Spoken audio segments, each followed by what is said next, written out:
أهلا بكم أعزائي المشاهدين في هذا الفيديو على قناتنا على اليوتيوب، حيث سوف نعرض في هذا الفيديو وصفة بسيطة وسهلة جدا لعلاج السعال الديدي.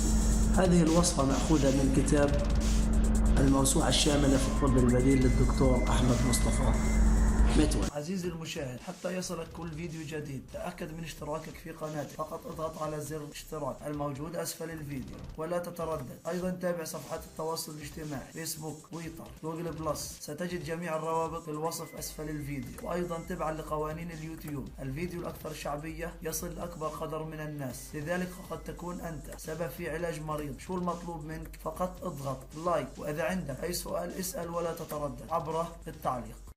بالنسبة للوصفة تضاف بصلة مهروسة إلى كوب من الماء. بصلة واحدة هنهرسها ونضيفها إلى كوب واحد من الماء، ويحلى ب3 ملاعق من السكر الأبيض الناعم. سكر أبيض ناعم هنحلي هذا المزيج به. يقلب الخليط جيدا ثم يرفع على نار هادئة حتى يتبخر الماء ويصبح الخليط لزجا. وعندما يترك هذا الخليط ليبرد، بعد ذلك نقوم بتعبئته في زجاجة محكمة الغلق. نعبئه في زجاجة أو قارورة صغيرة ونغلقه جيدا، ويحفظ هذا الخليط بالثلاجة. إذن احنا البصلة بعد ما هرسناها كويس ضفنا لها الماء وسكر، تبخر الماء عن هذه البصلة، أضفنا هذا الخليط في علبة صغيرة.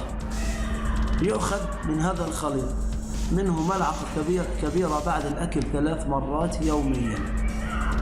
بعد الأكل 3 مرات يوميا. وبالنسبة للأطفال ملعقة صغيرة بعد الأكل 3 مرات يوميا. ويستمر هذا المريض بإذن الله على هذه الحالة حتى الشفاء بإذن الله.